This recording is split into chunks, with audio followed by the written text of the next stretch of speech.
Câmara concede um prazo de até 5 meses para o prefeito Marcelo Crivella explicar ao Tribunal de Contas do município um rombo de quase 4 bilhões de reais das contas de 2019. A sessão começou com o vereador Tarcísio Mota questionando o prazo de 90 dias. Ele disse que, da forma que está escrito no decreto, a prefeitura vai ter até 150 dias para apresentar suas justificativas e tê-las analisadas. É isso mesmo, a gente vai dar 150 dias para julgar e não 90, como estava se discutindo antes? Ele não altera prazo. Ele estava definindo o início da contagem a partir do início da totalidade da documentação necessária que eles vão receber. Eles vão receber lá no dia. A sessão chegou a ficar suspensa por mais de 20 minutos para que os vereadores discutissem o prazo. Em seguida, os parlamentares debateram o projeto. A prefeitura está pedindo um prazo apenas para esclarecimentos adicionais, né? Eles vão complementar e para isso eles precisam de um prazo e a Câmara precisa estar atenta e, óbvio, ajudar. Nós estamos fazendo uma interferência, insisto, indevida, incorreta, né, que mancha, inclusive, macula a imagem da Câmara. Os vereadores aprovaram em primeira e segunda discussão um projeto que dá um prazo de até 150 dias para o prefeito Marcelo Crivella responder aos questionamentos do Tribunal de Contas do município relacionados às contas de 2019. O tribunal encontrou pelo menos 15 suspeitas de irregularidade que podem chegar a 4 bilhões de reais. Com o novo prazo, o prefeito tem até dezembro para enviar as respostas, ou seja, após a eleição municipal. Estamos em ano eleitoral.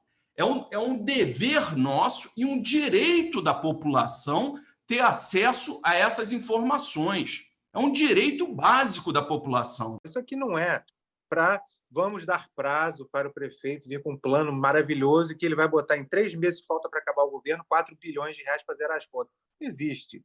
Ele está ganhando tempo para não ficar inelegível para poder concorrer. Presidente da Casa, o vereador Jorge Felipe disse que ligou para a presidência do Tribunal de Contas do município. Durante a conversa, ficou estabelecido que o tribunal aguardaria a votação do decreto para analisar as contas do prefeito de 2019. O tribunal não é obrigado a conceder esse prazo, não, hein? Não existe essa obrigação do tribunal, não, hein? Ele concede se o desejar. A próxima sessão extraordinária está marcada para esta quinta-feira, a partir das 4 horas da tarde. Serão discutidos 4 projetos da área da cultura. A participação de associações de favelas no comitê gestor é o principal ponto da lei que criou o Programa Emergencial de Combate ao Coronavírus nas comunidades cariocas. Pelo menos é o que pensa o vereador Raimon, autor da lei. Vereador, inicialmente, parabéns pela iniciativa do projeto, mas eu gostaria de saber agora como é que se consegue implementar, quais vão ser as primeiras ações nas comunidades cariocas. Pois é, você sabe que esse projeto é um projeto que nasce de um debate com as comunidades de favela. Ele, na verdade, a gente costuma sempre dizer isso, e eu faço questão de afirmar que muitos dos projetos que o nosso mandato faz, eles não são nossos. Eles são construídos pelas comunidades ou por algum setor que sente algum impacto ou que percebe que alguma legislação pode impactá-los positivamente. Foi o caso do PL 1755, aprovado no último dia 7 de julho. O que a gente teve foi a procura de uma liderança da comunidade da Rocinha, que depois se inteirou com outras lideranças, com o pessoal também da universidade, o pessoal que estuda o efeito da pandemia nas favelas, e acabou apresentando para nós uma possibilidade, e assim a gente transformou aquela ideia num projeto de lei e ele foi aprovado. Eu quero acreditar, viu, que esse projeto, esse processo pelo qual nós passamos, ele deva continuar. Porque para a implementação desta lei que o prefeito, a gente espera que sancione, vai ter que ter um diálogo, de fato, com as comunidades.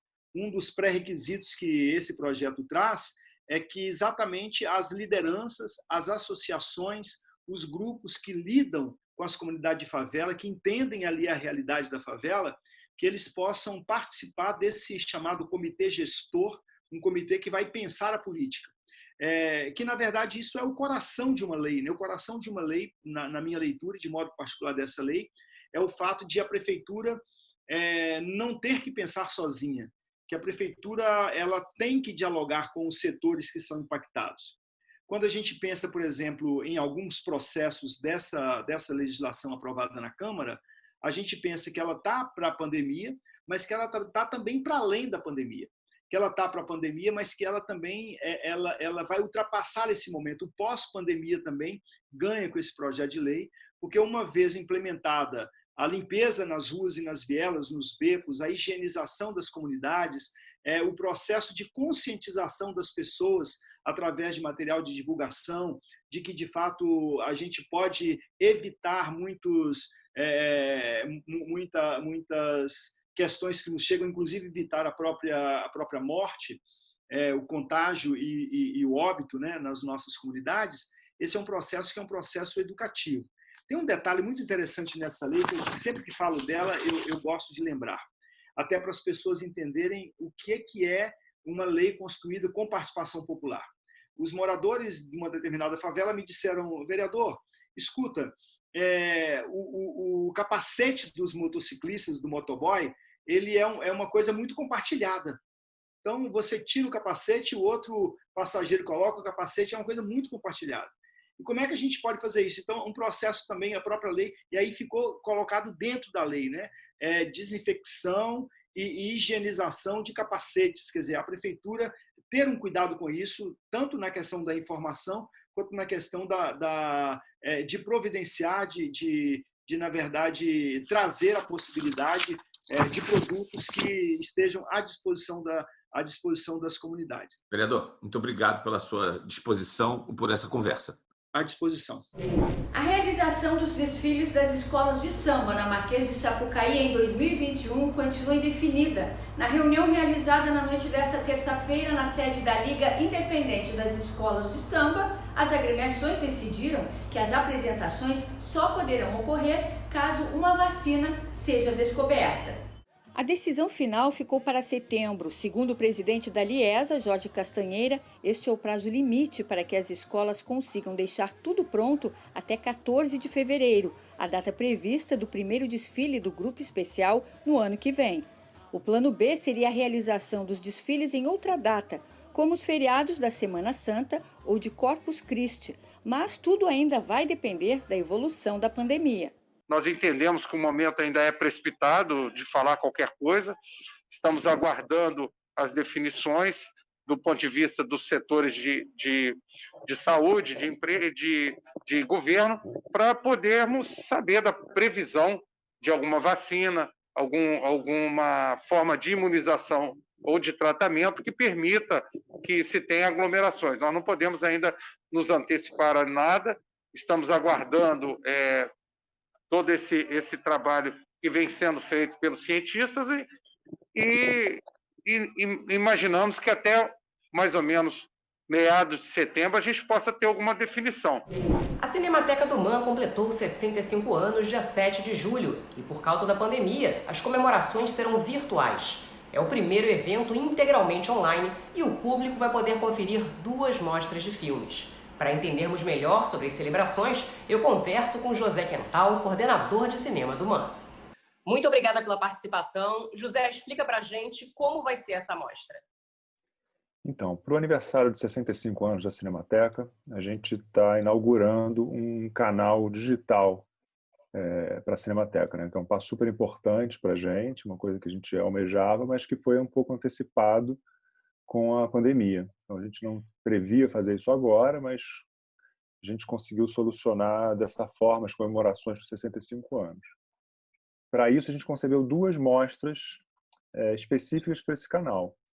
A mostra Cinemateca 65 anos, com 4 sessões de filmes, são 3 longas e 5 curtas-metragens, que falam um pouco da história da Cinemateca, de filmes que tratam dessa história, que falam da importância da restauração e da preservação do patrimônio cinematográfico, que falam da história do cinema, da memória do cinema, e filmes que são digitalizações ou pequenas restaurações feitas não na Cinemateca, mas ao redor do Brasil, mostrando que a preservação é algo que tem que ser feito coletivamente por muitas instituições. Então, essa janela que a gente está criando com o canal é um pouco de divulgar isso.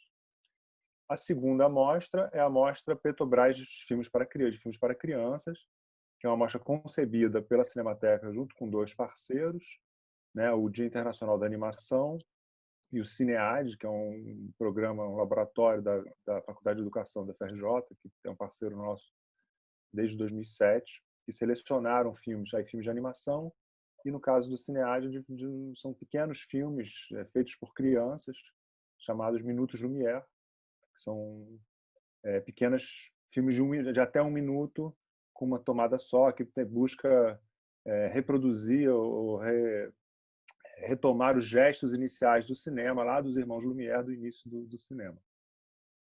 Agora, José, depois dessas comemorações, essas 2 mostras vão ficar online, permanentes na internet?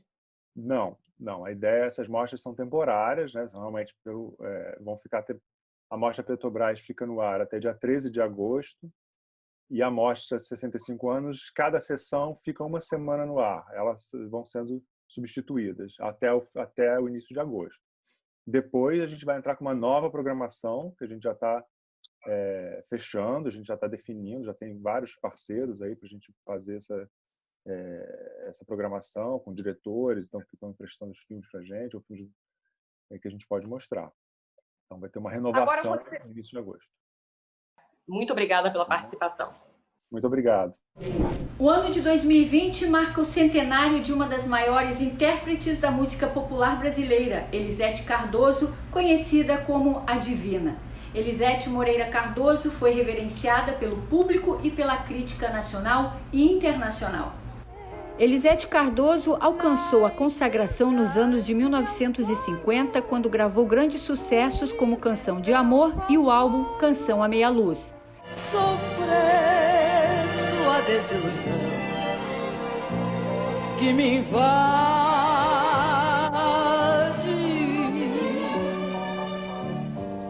canção de amor, saudade.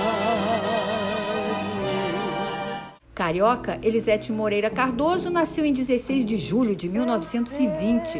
Desde criança gostava de cantar. Aos 16 anos, ela se apresentou no programa suburbano da Rádio Guanabara e, em seguida, trabalhou em outras emissoras de rádio. Trabalhou em circo, participou de filmes e era disputada por todas as casas noturnas do Rio de Janeiro. E nos seus olhos era tanto brilho que, mais que seu filho, fiquei sua fã.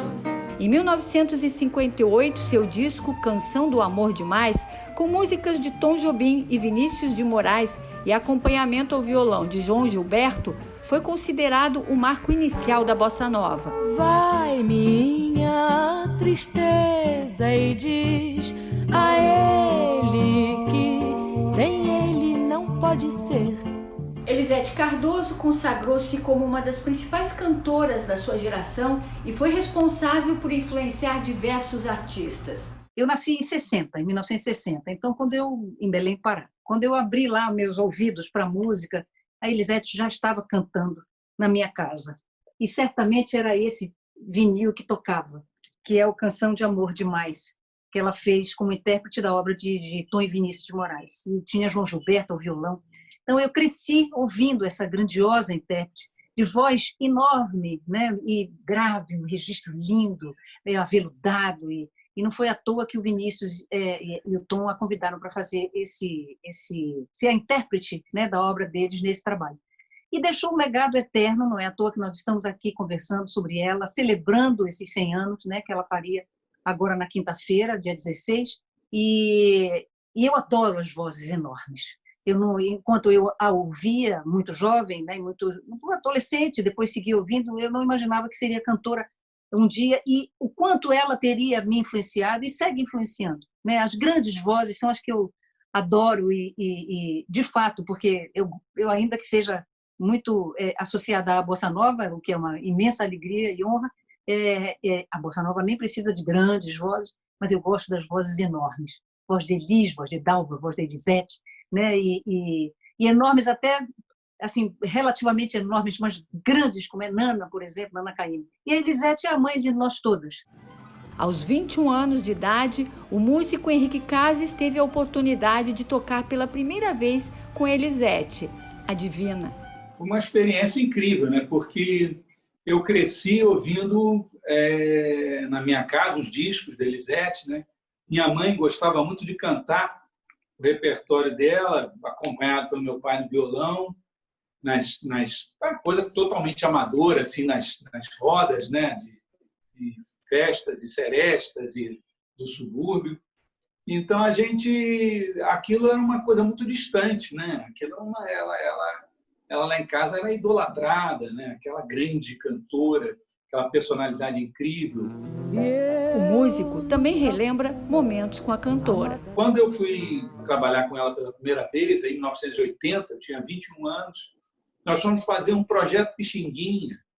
Imagina, eram 5 semanas viajando, uma semana em cada capital, lá do centro-oeste, do norte, e uma convivência o dia inteiro, trabalhando, viajando, convivendo. Foi uma imersão, né? Assim, de você conhecer não só a artista que a gente já conhecia, que a gente já admirava, mas também conhecer a figura humana da Elisete e o seu comportamento profissional, que era alguma coisa assim que ensinava muito.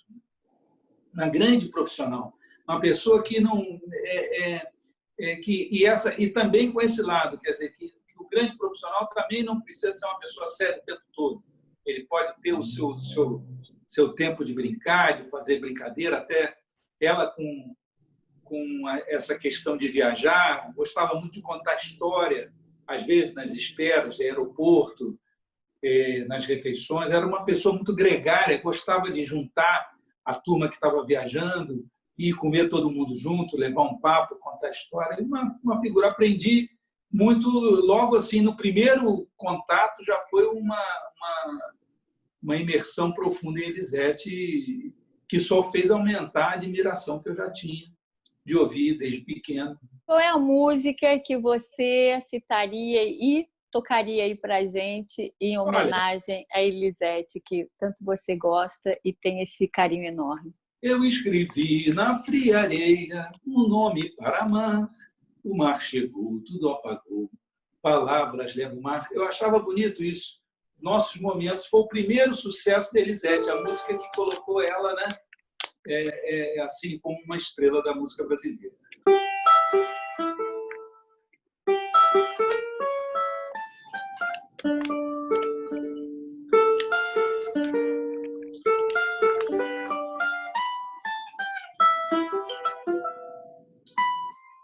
Elisete Cardoso faleceu aos 69 anos em maio de 1990, no Rio de Janeiro, mas seu trabalho e sua importância na música continuam eternizados. Em 1979, a cantora doou toda a sua obra e vários objetos para o Museu da Imagem e do Som do Rio de Janeiro. A chorar nos braços